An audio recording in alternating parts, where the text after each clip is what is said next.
Bajo apremio. Porque el amor de Cristo nos constriñe, pensando esto, que si uno murió por todos, luego todos murieron. 2 Corintios 5:14. El apóstol y sus hermanos eran desprendidos en todo lo que hacían.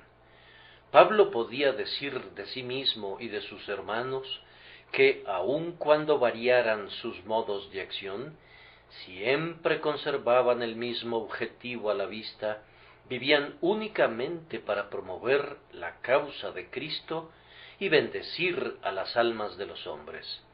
El apóstol dice: porque si estamos locos, es para Dios, y si somos cuerdos, es para vosotros. Algunos pudieran haber dicho que Pablo era demasiado excitable y que se expresaba rotundamente. Bien, decía, si es así, es para Dios.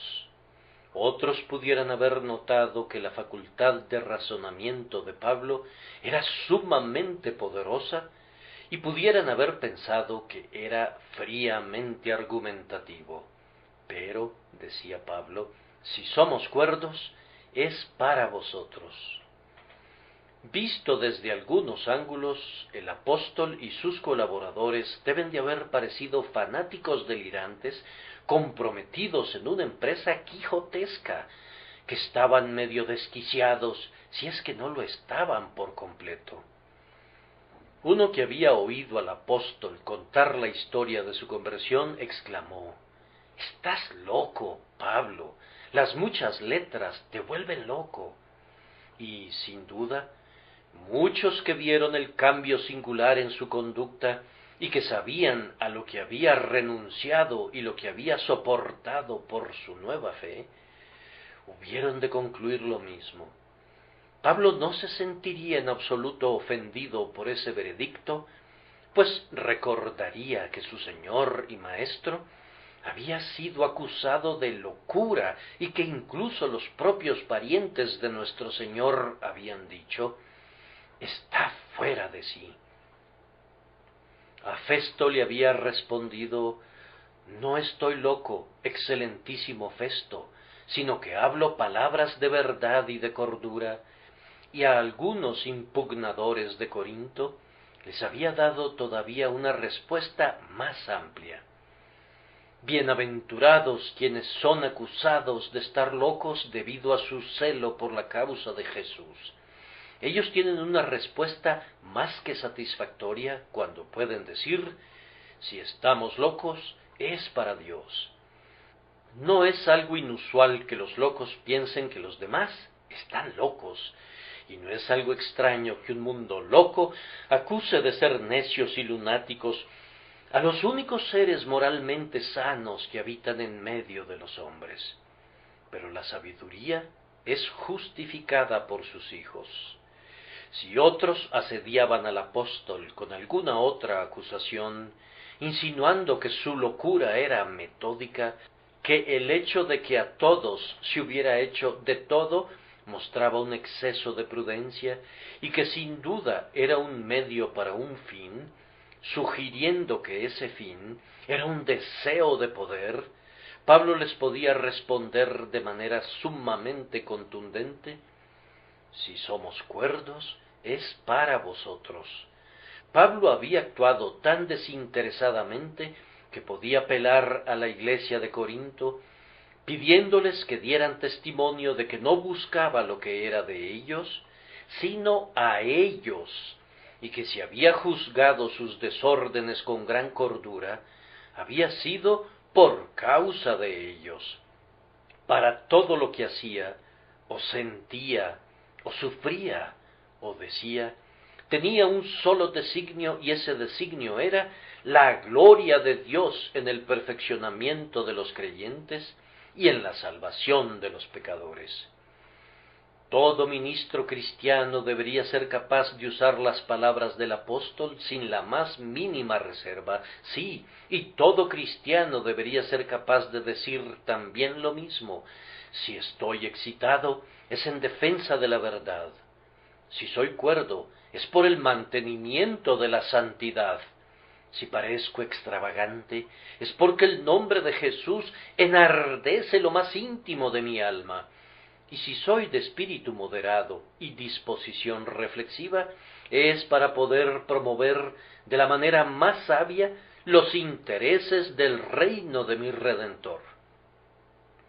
Que Dios nos conceda que, ya sea llorando o cantando, ansiosos o esperanzados, victoriosos o derrotados, creciendo o disminuyendo, exaltados o deprimidos, persigamos todavía nuestro propósito y que nos entreguemos a la sagrada causa.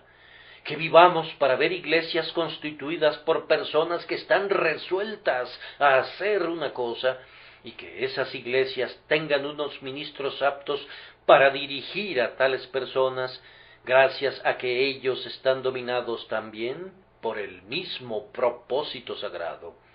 Que el fuego que antaño cayó en el Carmelo caiga sobre nuestro altar, donde yace el sacrificio que ha sido remojado hasta una segunda y una tercera vez por el mar salado del mundo, para consumir el holocausto, y la madera, y las piedras, y el polvo, y lamer el agua que está en la zanja.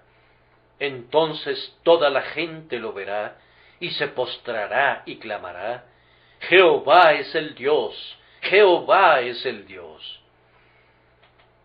El apóstol prosigue ahora explicándonos la razón por la que toda su conducta y la de sus colaboradores tendían a un fin y a un objetivo. Dice: el amor de Cristo nos constriñe, pensando esto, que si uno murió por todos, luego todos murieron. Yo les doy aquí la traducción más exacta posible. Voy a notar dos cosas en el texto. Primero, bajo apremio. En segundo lugar, bajo un apremio que su entendimiento justificaba. Nuestro principal punto estará bajo el encabezado bajo apremio. He allí al apóstol, un hombre nacido libre, un hombre que disfrutaba de una mayor libertad espiritual que todos los demás, gloriándose porque estaba siendo apremiado. Estaba siendo apremiado porque una gran fuerza lo mantenía bajo su poder. El amor de Cristo nos constriñe. Yo supongo que nos constriñe es probablemente la mejor traducción que pudiera encontrarse para este pasaje, pero también podría traducirse como nos restringe.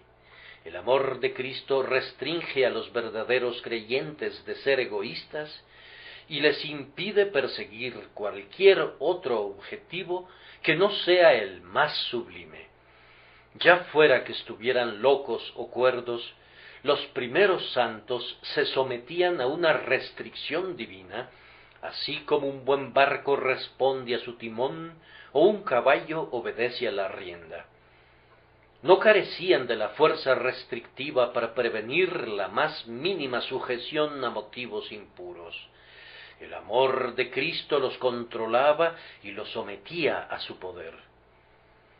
Pero la palabra restringir expresa sólo una parte del sentido, pues también significa que Pablo estaba forzado o presionado y, por tanto, que estaba propulsado como alguien que era movilizado por una presión. El amor de Cristo lo presionaba por todos lados alrededor suyo, así como el agua de un río presiona al nadador y lo arrastra en su corriente. Bengel, quien es una reconocida autoridad, entiende el pasaje así: nos mantiene empleados, pues somos inducidos a la diligencia, urgidos al celo, guardados en la perseverancia y propulsados por el amor de Jesucristo. Los apóstoles trabajaban arduamente, pero toda su labor provenía del impulso del amor de Jesucristo. Tal como Jacob trabajó arduamente por Raquel, por amor a ella exclusivamente, Así los verdaderos santos sirven al Señor Jesús bajo la imponente imposición del amor. Un eminente expositor traduce la palabra así: nos contiene, como si significara que los siervos del Señor eran mantenidos juntos y conservados como un grupo bajo una bandera o estandarte, y cita muy atinadamente las palabras de la Iglesia en el cantar: su bandera sobre mí fue amor.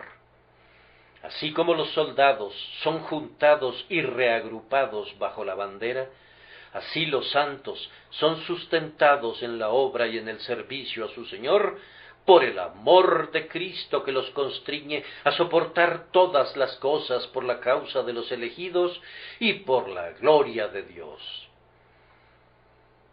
Es como la enseña izada en el centro y como la piedra imán de todas sus energías. En el amor de nuestro Señor tenemos el mejor motivo para practicar la lealtad, la mejor razón para tener energía y el mejor argumento para desarrollar la perseverancia. La palabra puede significar también comprimido, y entonces querría decir que todas las energías son comprimidas en un solo canal y son echadas a andar por el amor de Cristo. Puedo condensar esas palabras, restricción y constreñimiento, y todas las demás palabras en una sola, agrupándolas en una sola figura. Pienso que podría hacerlo. Cuando una inundación anega una extensión de terreno de una vega y se empoza formando charcos de poca profundidad, los hombres la restringen conteniéndola en una represa y la constriñen a formar un canal poniéndole diques. Así, una vez comprimida, se convierte en un torrente que se mueve con fuerza en una dirección. Vean cómo apresura su paso, vean cuánta fuerza acumula. Mueve aquella rueda de molino, lava a una oveja, salta como una cascada, atraviesa gorjeando una aldea en la forma de un torrente en el que permanece el ganado bajo el sol del verano. Va creciendo en todo momento hasta convertirse en un río que puede transportar lanchas y barquitos, y hecho esto, crece todavía sin detenerse hasta que fluye con aguas potentes hacia el gran mar. El amor de Cristo había comprimido las energías de Pablo en una sola fuerza, las había canalizado y las había propulsado con una fuerza sorprendente hasta convertir al apóstol y a sus compañeros en una poderosa fuerza para el bien, siempre activos y llenos de energía. El amor de Cristo, dice, nos constriñe. Todas las grandes vidas han estado bajo el apremio de algún principio dominante.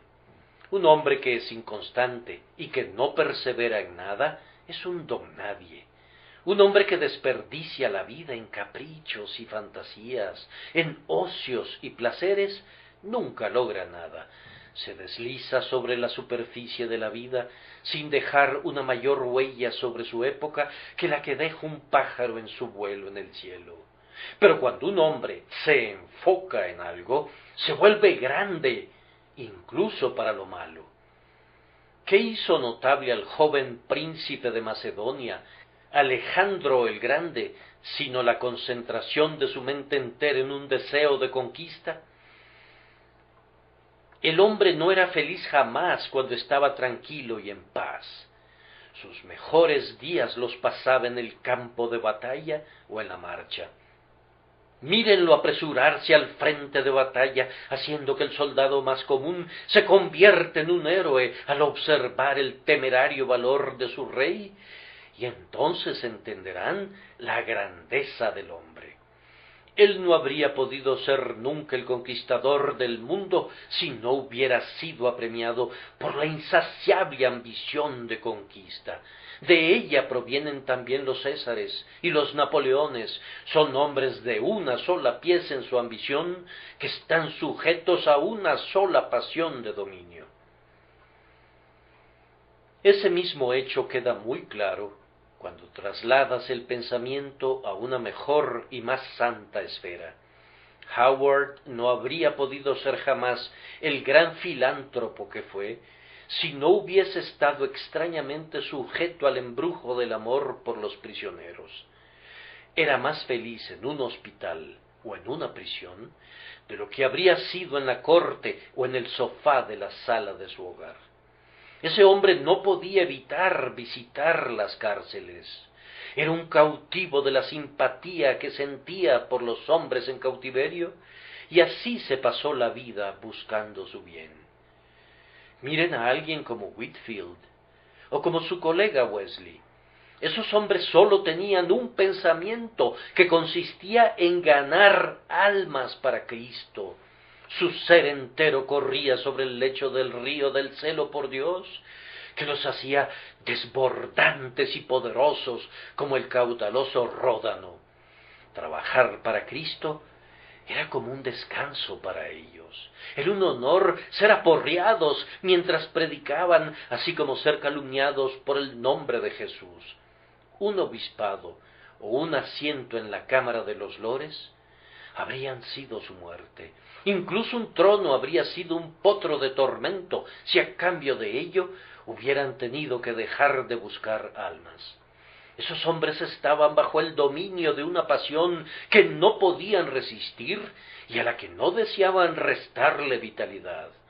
Podían cantar: el amor de Cristo en verdad me constriñe a buscar las almas descarriadas de los hombres, con clamores, súplicas y lágrimas, a salvarlas y arrebatarlas de la ola de fuego. Su vida entera, su ser, su pensamiento, sus facultades, su espíritu, su alma y su cuerpo se convirtieron en algo único e indivisible en cuanto a propósito, y su condición de hombres santificados los impulsaba irresistiblemente de tal manera que podrían ser comparados con rayos arrojados por la mano eterna que tienen que seguir adelante hasta alcanzar su objetivo. Para ellos era tan imposible dejar de predicar, como es imposible para el sol dejar de brillar o revertir su curso en los cielos. Ahora, este tipo de apremio no implica ninguna compulsión ni involucra ninguna servidumbre. Es el más alto nivel de libertad, pues cuando un hombre hace exactamente lo que le gusta hacer, si quisiera expresar la alegría entusiasta y la dicha con los que desempeña sus actividades, usaría generalmente un lenguaje similar al de mi texto. Vamos, dice, estoy absorto en mi estudio favorito, me cautiva, no puedo resistirme a sus encantos, me tiene hechizado. ¿Acaso el hombre es menos libre por ello? Si alguien se entrega por completo a alguna ciencia o a cualquier otra ocupación, aunque sea perfectamente libre de abandonarla cuando quiera, declarará comúnmente que no puede dejarla, que lo tiene cautivado de tal manera que se ha vuelto un adicto a ella. No han de pensar, por tanto, que cuando hablamos de que estamos bajo apremio por causa del amor de Cristo, queremos decir con ello que hemos cesado de ejercitar nuestras voluntades o que hemos dejado de ser agentes voluntarios en nuestro servicio. Lejos de eso, reconocemos que nunca somos tan libres como cuando estamos encadenados a Cristo. No, nuestro Dios no nos constriñe por medio de la fuerza física. Sus cuerdas son de amor y las suyas son cuerdas humanas. Nos alegramos de sentir ese apremio. Damos un pleno asentimiento a su presión y en eso radica su poder. Nos regocijamos al admitir que el amor de Cristo nos constriñe y sólo desearíamos que el apremio aumentara cada día. Hemos visto que Pablo contaba con una gran fuerza que lo sustentaba.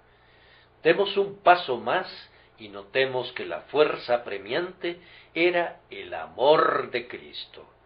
Pablo no habla de su amor a Cristo, ese era también un gran poder, aunque era secundario al primero, pero a Pablo le gusta mencionar al mayor, ya que incluye al menor.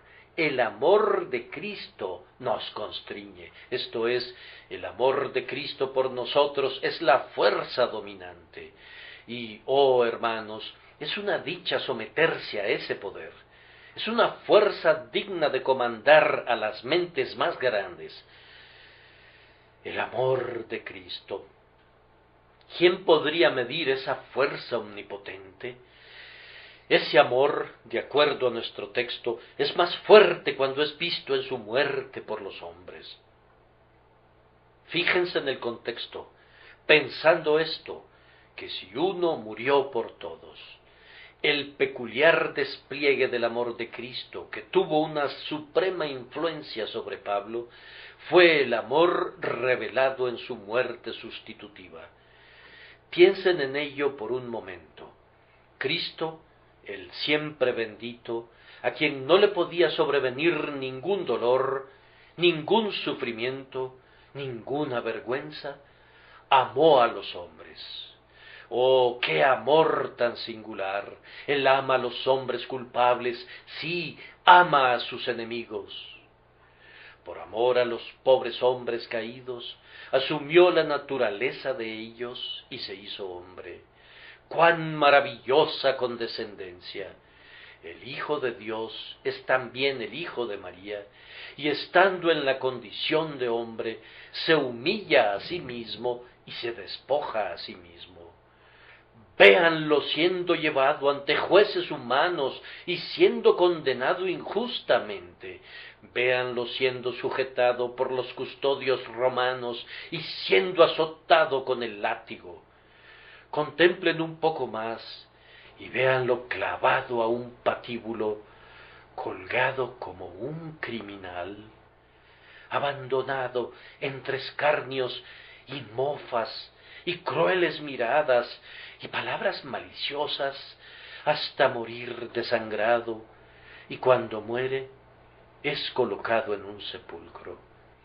Detrás de todo ello está el misterio de que no sólo murió, sino que murió en lugar de otros, soportando la ira todopoderosa, padeciendo esa terrible sentencia de muerte que acompaña al pecado del hombre.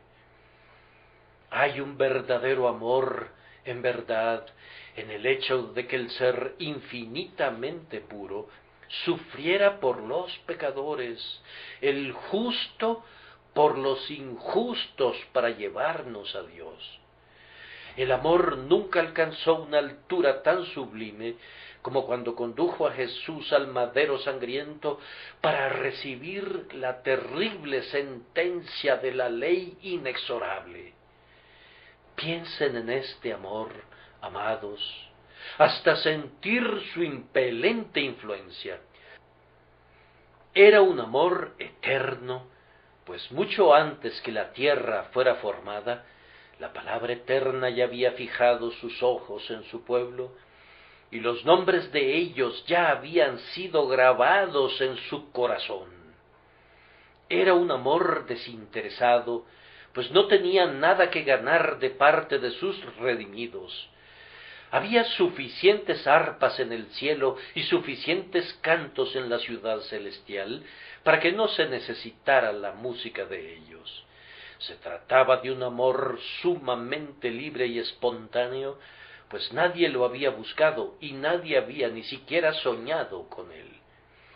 Era un amor sumamente perseverante, pues cuando el hombre nació al mundo y pecó y rechazó a Cristo, y él a lo suyo vino y los suyos no le recibieron, los amó aún así y los amó hasta el fin.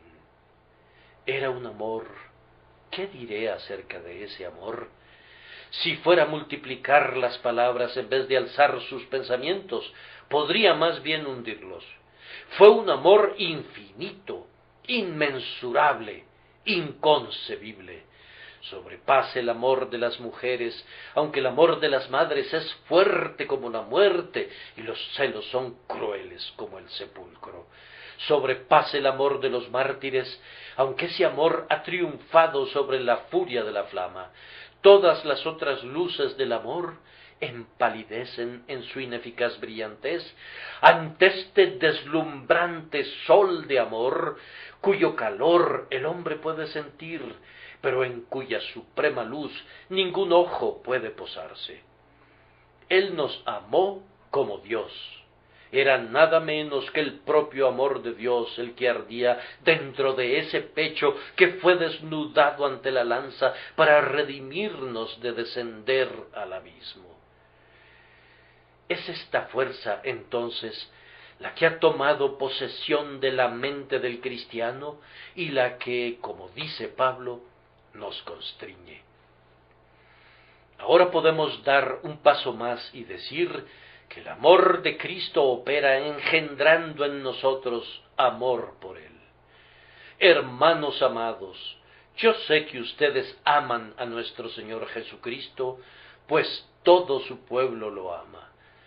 Nosotros le amamos a Él porque Él nos amó primero. Pero, ¿qué diré? Difícilmente hay algunos otros temas sobre los que me siento menos capaz de hablar que estos dos: el amor de Cristo por nosotros y nuestro amor por Él, porque, de alguna manera, el amor necesitaría otra lengua diferente de la que habita en la boca, que estuviera ubicada en alguna otra parte. Nuestra lengua está en la cabeza y puede expresar, por tanto, nuestros pensamientos. Pero necesitaríamos una lengua en el corazón que expresara aquellas emociones que ahora tienen que pedir prestada la expresión del defectuoso orador del cerebro. Hay un amplio espacio entre el cerebro frío y el llameante corazón, y los asuntos se enfrían mientras van en camino hacia la lengua, de tal manera que el corazón ardiente se cansa de las frías palabras. Pero, nosotros amamos a Jesús. Hermanos y hermanas, nosotros lo amamos verdaderamente. Su nombre es dulce como el panal de miel, y su palabra es preciosa como el oro de Ofir. Su persona es muy querida para nosotros. De su cabeza a sus pies, todo Él es codiciable.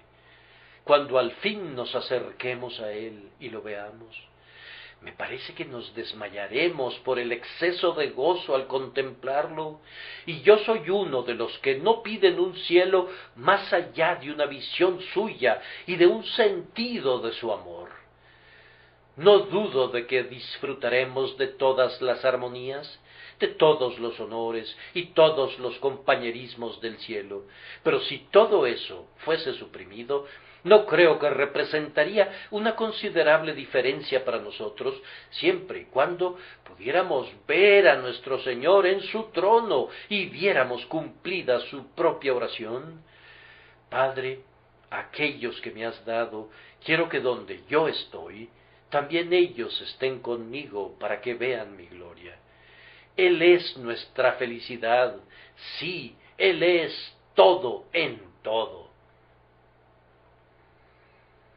¿No consideran que los sermones más dulces que oyen son aquellos que están impregnados de Él?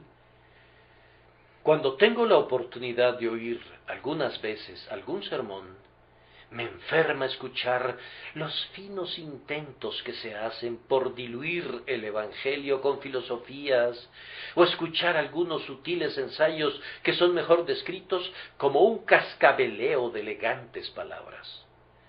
Pero puedo oír arrobado al hermano más iletrado y torpe de labios, si su corazón arde en su interior y si habla desde su corazón de mi Señor, el bien amado de mi alma. Nos alegra estar en el lugar de reunión cuando Jesús está adentro, pues ya sea en el tabor con 2 o 3, o en la congregación de los fieles, cuando Jesús está presente, es bueno estar allí.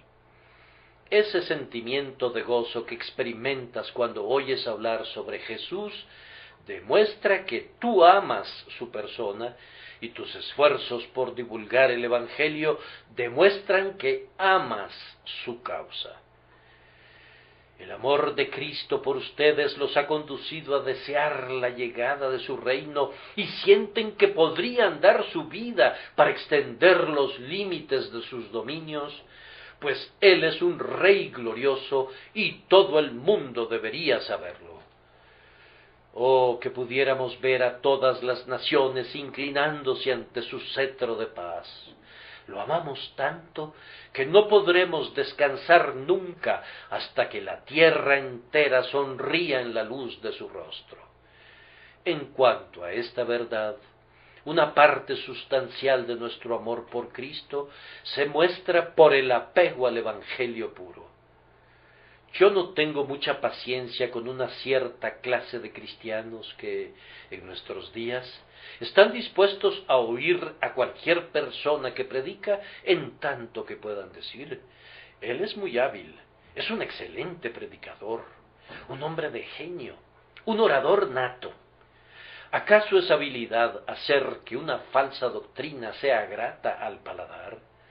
Vamos, señores, la habilidad de un hombre que predique el error es para mí motivo de aflicción más que de admiración. No puedo tolerar la falsa doctrina, prescindiendo de cuán pulcramente pudiera ser presentada. ¿Acaso querrías que comiera carne envenenada sólo porque el plato es del más selecto material? Me indigna oír que otro evangelio sea presentado a la gente con palabras seductoras por hombres que gustosamente harían de las almas una mercancía, y me maravillan aquellos que tienen finas palabras para tales engañadores. Eso es intolerancia tuya, dirá alguien. Llámala así si quieres, pero es la misma intolerancia del amoroso Juan cuando escribía: si alguno viene a vosotros y no trae esta doctrina, no lo recibáis en casa, ni le digáis bienvenido, porque el que le dice bienvenido participa en sus malas obras. Pluguiese a Dios que todos tuviéramos un poco más de esa decisión, pues su carencia priva nuestra vida religiosa de su espina dorsal y sustituye la virilidad honesta con la masa de la trémula gelatina de la mutua adulación. Quien no odia lo falso, no ama lo verdadero, y aquel para quien da lo mismo si la palabra es de Dios o del hombre, no tiene un corazón regenerado.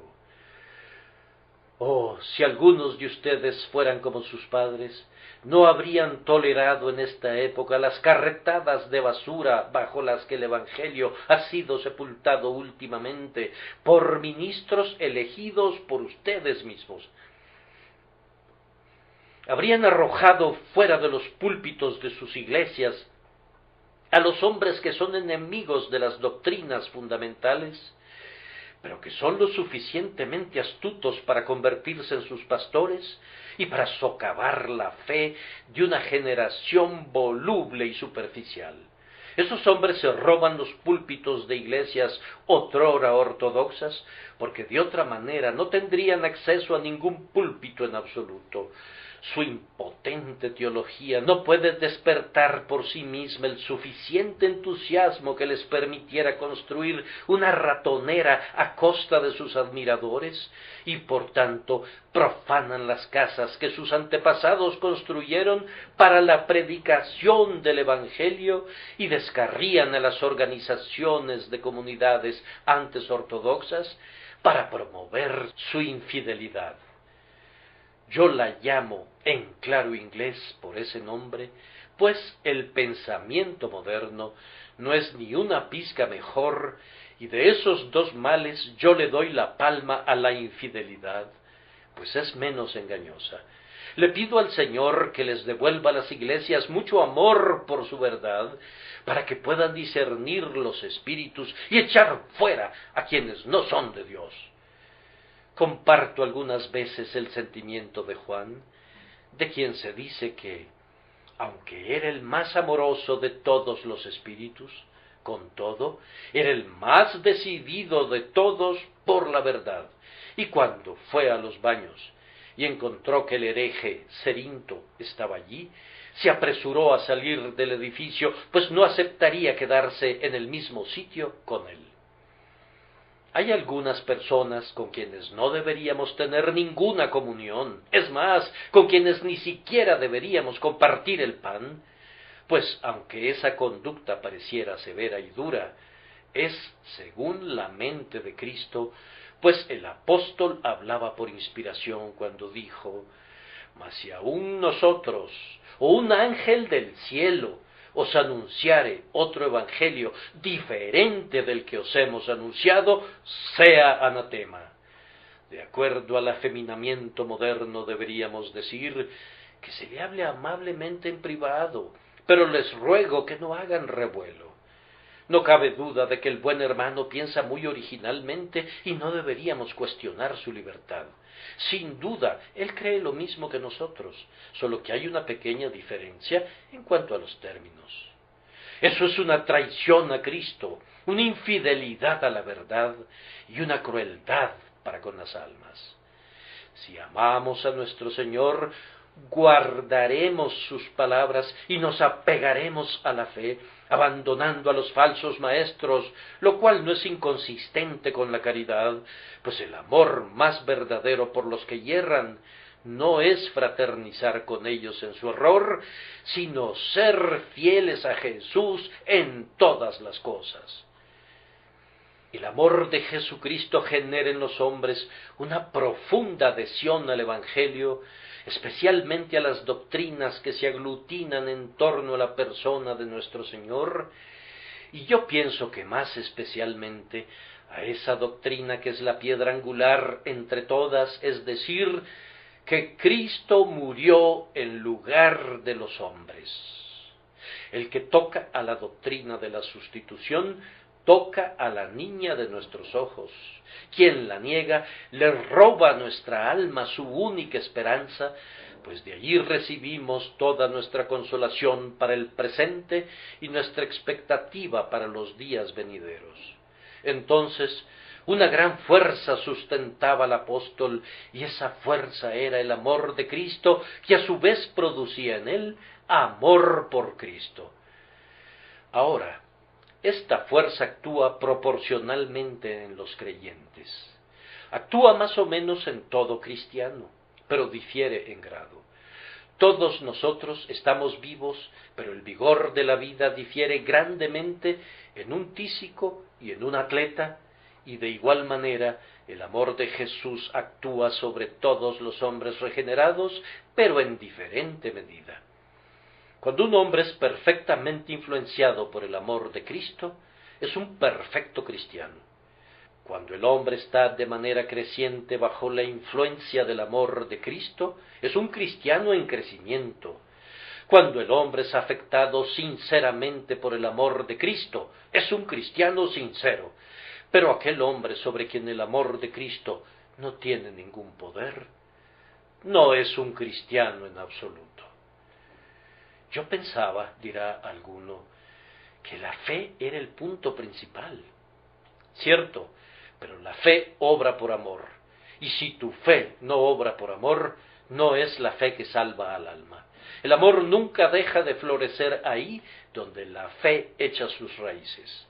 Amados, ustedes sentirán el poder del amor de Cristo en su alma en proporción a los siguientes puntos. En proporción a que lo conozcan. Estudien entonces el amor de Cristo, escarben hondo y aprendan sus secretos. Son cosas en las cuales anhelan mirar los ángeles. Observen su eternidad, sin principio, su inmutabilidad, sin cambio, su infinitud, sin medida, su eternidad, sin fin. Piensen mucho en el amor de Cristo hasta comprender con todos los santos cuál sea su anchura y su longitud, y conforme lo conozcan comenzarán a sentir su poder. Su poder será también proporcional al sentimiento que de él tengan. ¿Sienten el amor de Dios derramado en abundancia por el Espíritu Santo en su corazón? Conocerlo es bueno, pero disfrutarlo como resultado de creerlo es aún mejor. Cuando piensan que Jesús los amó y se entregó por ustedes, ¿no provoca eso algunas veces que broten lágrimas de sus ojos? Por otro lado, ¿no sienten a veces como si, al igual que David, pudieran bailar delante del arca del Señor al pensar que el amor de Dios se hubiera fijado jamás en ustedes, que Cristo hubiera muerto por ustedes? Ah, piensen y piensen de nuevo. Por ustedes fue el sudor sangriento, por ustedes la corona de espinas, por ustedes los clavos, la lanza, las heridas, el corazón traspasado, todo por amor a ustedes que eran sus enemigos. En la proporción en que su corazón sea tierno y sensible a este amor, se convertirá en una influencia rectora para su vida entera. La fuerza de esta influencia también dependerá mucho de la gracia que habita en ustedes. Pueden medir su gracia por el poder que el amor de Cristo tiene sobre ustedes. Quienes habitan cerca de su Señor están tan conscientes de su poder sobre ellos que las simples miradas de sus ojos los llenan de un santo ardor.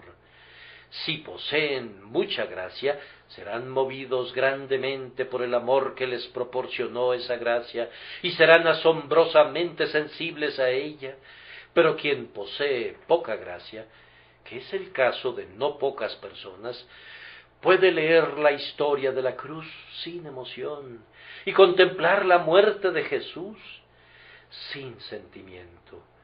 Que Dios nos libre de un corazón marmóreo, frío y duro. El carácter tiene también mucho que ver con la medida en que sentimos el apremio del amor de Jesús. Entre más semejantes a Cristo seamos, más constreñidos por Cristo seremos. Amado hermano y amada hermana, ustedes tienen que lograr ser como Cristo por medio del Espíritu Santo y de la oración, y cuando lo hubieren logrado, su amor tomará una posesión más plena de ustedes de la que tiene en este momento, y estarán más manifiestamente bajo su poder que constriñe. Nuestro último punto bajo este encabezado es que doquiera que su energía sea sentida, operará según su género. Las fuerzas obran de acuerdo a su naturaleza. La fuerza del amor genera amor, y el amor de Cristo engendra un amor afín. Quien siente el amor de Cristo, actúa como Cristo actuaba. Si tú sientes realmente el amor de Cristo que lo llevó al sacrificio de sí mismo, tú mismo serás también un sacrificio. En esto hemos conocido el amor, en que Él puso su vida por nosotros. También nosotros debemos poner nuestras vidas por los hermanos. Por causa de nuestro Señor, estimaremos todas las cosas como escoria por la excelencia de su conocimiento. Oh alma, habiendo conocido y elegido a tu Señor, no te quedará ninguna otra elección. Aquel camino conduce a la riqueza, pero si no glorifica a Cristo, de inmediato dirías, adiós riquezas. Aquel otro camino conduce al honor, serás famoso si tomas esa senda. Pero si sientes el poder de su amor en tu alma, y el honor no le proporcionara ninguna gloria a Cristo, dirías, adiós honor. Abrazaré la vergüenza por Cristo, pues mi único pensamiento es sacrificarme por aquel que se sacrificó a sí mismo por mí. Si el amor de Cristo te constriñe, te inducirá a amar a otros, pues el suyo fue un amor por otros, un amor por quienes no le podían servir, por quienes no merecían nada de sus manos. Si el amor de Cristo te constriñe, amarás especialmente a aquellos que no tienen ningún aparente derecho sobre ti y que no pueden esperar justamente nada de ti, sino que, por el contrario, merecen tu censura. Dirás, los amo porque el amor de Cristo me constriñe. Pequeñas criaturas sucias de los bajos fondos, inmundas mujeres que contaminan las calles, viles hombres que salen de la cárcel meramente para repetir sus crímenes. Estas son las humanidades caídas a quienes aprendemos a amar cuando el amor de Cristo nos constriñe. No sé de qué otra manera podríamos preocuparnos por algunas pobres criaturas si no fuera porque Jesús nos enseña a no despreciar a nadie y a no desesperar de nadie. A esas ingratas criaturas, a esas maliciosas criaturas, a esas criaturas abominablemente blasfemas y profanas, a quienes te encuentras algunas veces y a las que rehuyes, debes amarlas porque Cristo amó al peor de los pecadores.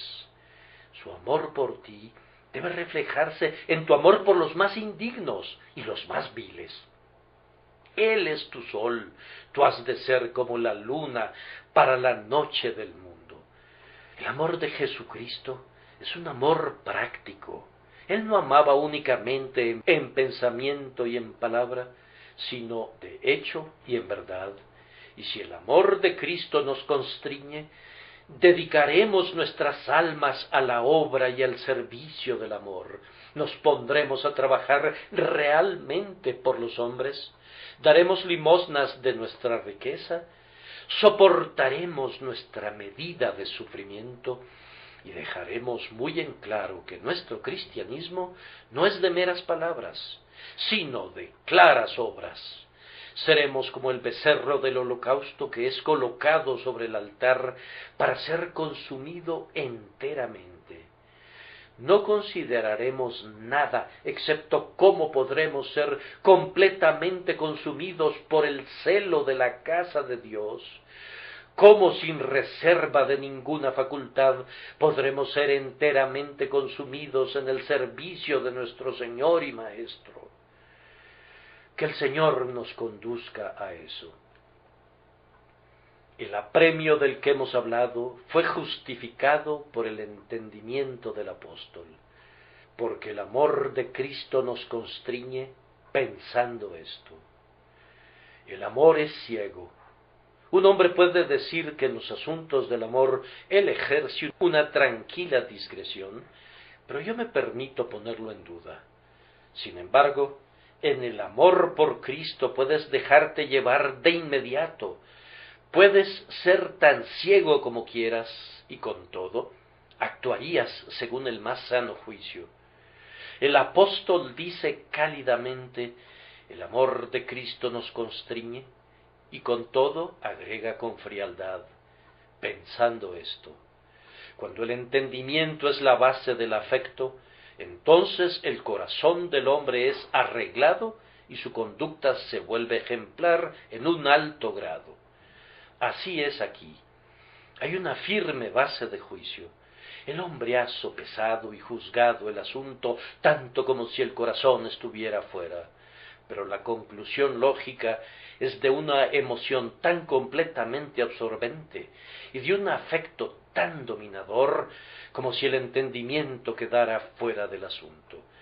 Su juicio era como el altar de bronce, frío y duro, pero sobre él puso los carbones del afecto ardiente, lo suficientemente vehemente en su llama para consumirlo todo. Lo mismo debería suceder con nosotros. La religión debería ser para el hombre un asunto tanto del intelecto como del afecto, y su entendimiento debería ser siempre capaz de justificar la más fuerte pasión de su alma como dice el apóstol que lo hacía en su caso y en el de los hermanos. Tenían razones para todo lo que hacían, pues primero reconocían la sustitución, pensando esto, que si uno murió por todos. Oh hermanos, esta es la fuerza misma del esfuerzo cristiano. Cristo murió en lugar del pecador. Cristo es la fianza, el sacrificio y el sustituto de los hombres. Si se suprimiera de la religión cristiana la doctrina del sacrificio vicario, yo protesto que no quedaría nada que fuera digno de ser llamado revelación. Esto es el corazón, la cabeza, las entrañas, el alma y la esencia de nuestra santa fe, que Jehová cargó en él el pecado de todos nosotros, y por su llaga fuimos nosotros curados. Los apóstoles creían firmemente que esto era un hecho, y gracias a esa fe desarrollaron un intenso amor por Jesús hasta donde les fue posible. ¿Ocupó Jesús mi lugar? ¡Oh, cuánto lo amo! ¿Murió por mí? Entonces su amor me domina y a partir de ahora me mantiene como su cautivo voluntario. Oh sagrado sustituto, yo soy tuyo y también todo lo que tengo es tuyo. A continuación reconoció la unión con Cristo, pues dijo, si uno murió por todos, luego todos murieron, pues ese es el sentido, es decir, que todos aquellos por quienes Cristo murió, murieron en su muerte. Su muerte por ellos fue la muerte de ellos. Él muere por ellos y ellos mueren en él. Él resucita y ellos resucitan en él. Él vive y ellos viven en él. Ahora bien, si esto es realmente así, es decir, que ustedes y yo que hemos creído en Cristo somos uno con Cristo y somos miembros de su cuerpo, entonces, aunque esa verdad ha de ser declarada fríamente, contiene fuego lo mismo que el pedernal. Si morimos en Jesús, estamos muertos a partir de ese momento para el mundo, para el yo y para todo, menos para nuestro Señor. Oh Espíritu Santo, obra plenamente esta muerte en nosotros. El apóstol reconoce la consecuencia natural de la unión con el Señor agonizante y decide consumarla. Hermanos, cuando Adán pecó, nosotros pecamos y hemos sentido el resultado de ese hecho. Fuimos constituidos pecadores por el acto de nuestro primer representante y cada día comprobamos que así es. Cada niñito que es llevado a la tumba da testimonio de que la muerte ocurre para todos los hombres, puesto que todos pecaron en Adán, aunque no hayan pecado personalmente a la manera de su transgresión. Ahora bien, tal como nuestro pecado en Adán opera eficazmente en nosotros para mal, así nuestra muerte en Cristo tiene que operar eficazmente para bien en nuestras vidas. Debe hacerlo así. ¿Cómo podría vivir para mí? Yo morí hace más de 18 siglos. Yo morí y fui sepultado. ¿Cómo podría vivir para el mundo? Hace más de 1800 años el mundo me colgó como un malhechor, sí, y yo he crucificado también al mundo en lo más profundo de mi corazón, y a partir de entonces lo considero como un malhechor muerto. ¿Cómo habría de enamorarme de un mundo crucificado o de apetecer sus deleites? Nosotros morimos con Cristo. Ahora, dice el apóstol, el amor de Cristo nos constriñe pensando esto, que si uno murió por todos, luego todos murieron.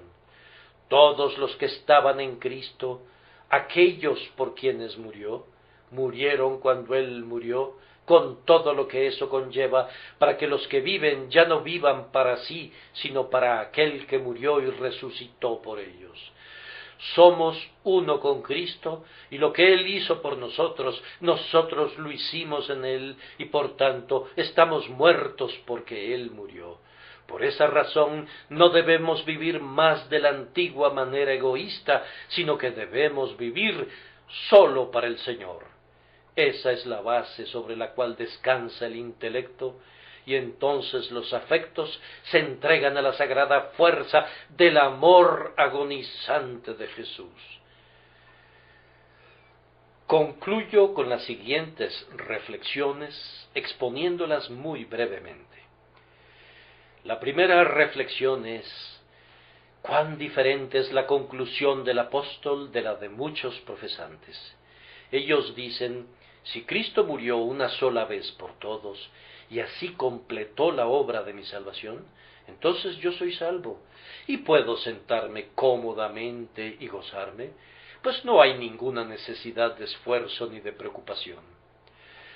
Ah, qué miseria es pensar que eres salvo y luego retirarte a dormir en un rincón de tu reclinatorio. Un hombre convertido y gracias a ello acurrucado sobre la cama de la pereza. Es ciertamente un terrible espectáculo, pero es algo muy común. Tales personas tienen muy poca o ninguna consideración por los que permanecen siendo inconversos. El Señor salvará a los que le pertenecen, afirman, y poco les importa si lo hace o no. Parecieran estar terriblemente temerosos de hacer la obra de Dios, aunque no hay ni la más mínima necesidad de tal temor, ya que ni siquiera harían su propia obra. Son personas presuntuosas, desconocedoras de la gracia de Dios, que ignoran que una parte importante de la salvación radica en el hecho de que somos salvados del egoísmo y de la dureza de corazón. Concluir que gracias a que Cristo hizo tanto por mí ahora, no tengo que hacer nada por Él, es una inferencia que proviene del diablo. Tengo incluso que pedirle perdón al diablo, pues pienso que él no es lo bastante vil para concluir eso respecto de la gracia de Dios. Ciertamente él nunca tuvo la oportunidad para intentar realizar un crimen tan detestable. Es despreciable a lo sumo que un hombre que está tan endeudado con el Señor Jesucristo concluya luego que la única consecuencia de su endeudamiento sea una indolencia egoísta. Un verdadero hijo de Dios no diría nunca: alma, tómalo con calma, tú estás muy bien, ¿qué importa todo lo demás? Oh no, el amor de Cristo nos constriñe. Cuánto más ennoblecedora, además, es una conducta como la del apóstol comparada con la de muchos cristianos profesantes. Yo no pretendo juzgar a nadie, pero les pediría que se juzgaran a ustedes mismos. Hay algunos, y yo esperaría que sean cristianos, el Señor conoce a los suyos, que efectivamente dan para la causa de Dios y que efectivamente sirven a Dios de alguna manera.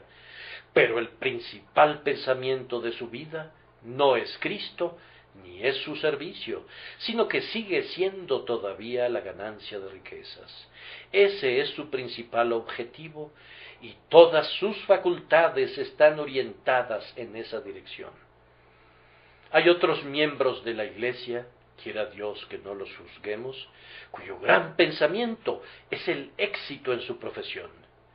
Yo no estoy condenando a quienes piensan así, pero la principal ambición del apóstol y la de los que eran como él no era eso, sino algo más sublime.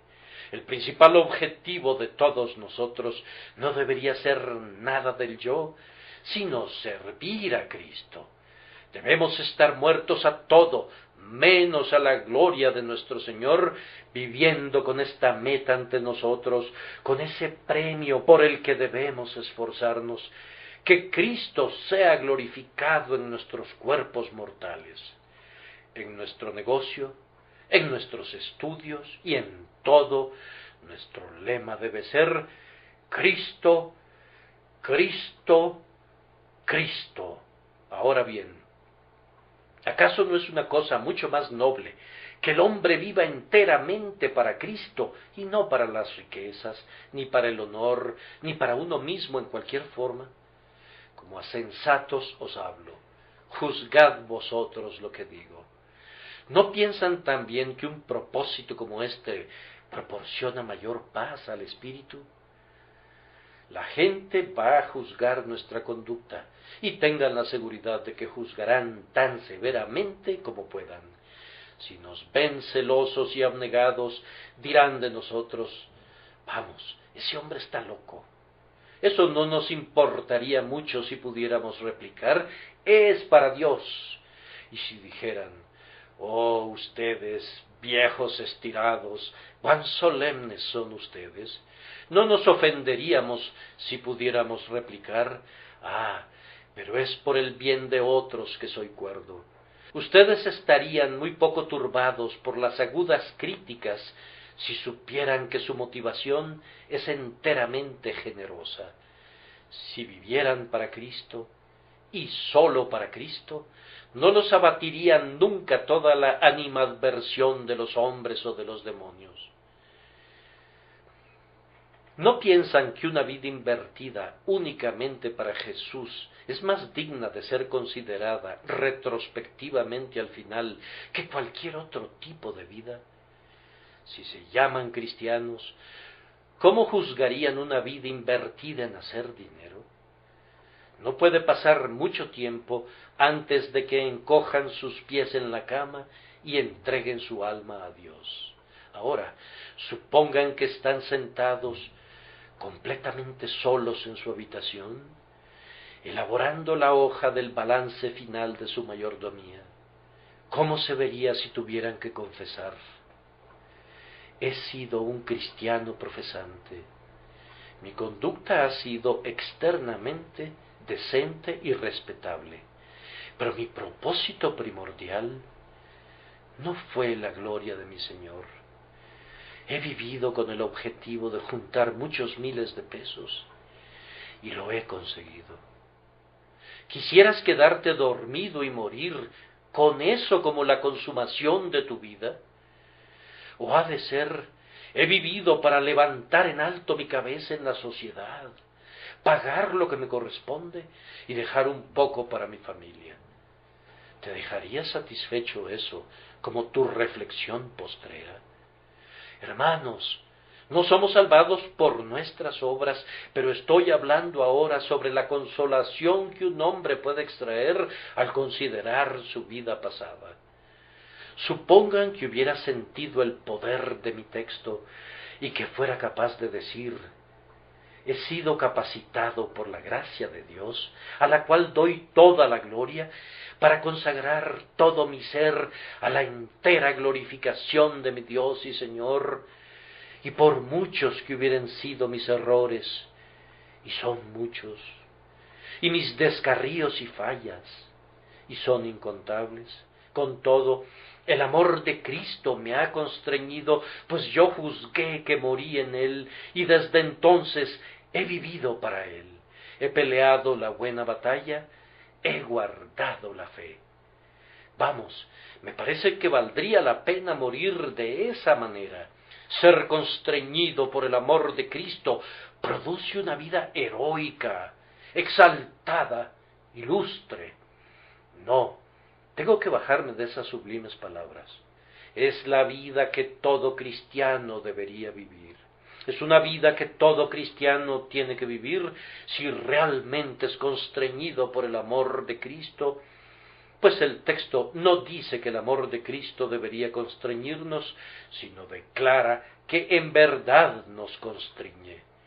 Varones y hermanos, si no los constriñe a ustedes, júzguense ustedes mismos, para que no sean juzgados y hallados faltos al final. Que Dios nos conceda que podamos sentir el amor de Dios derramado abundantemente en nuestros corazones por el Espíritu Santo. Amén.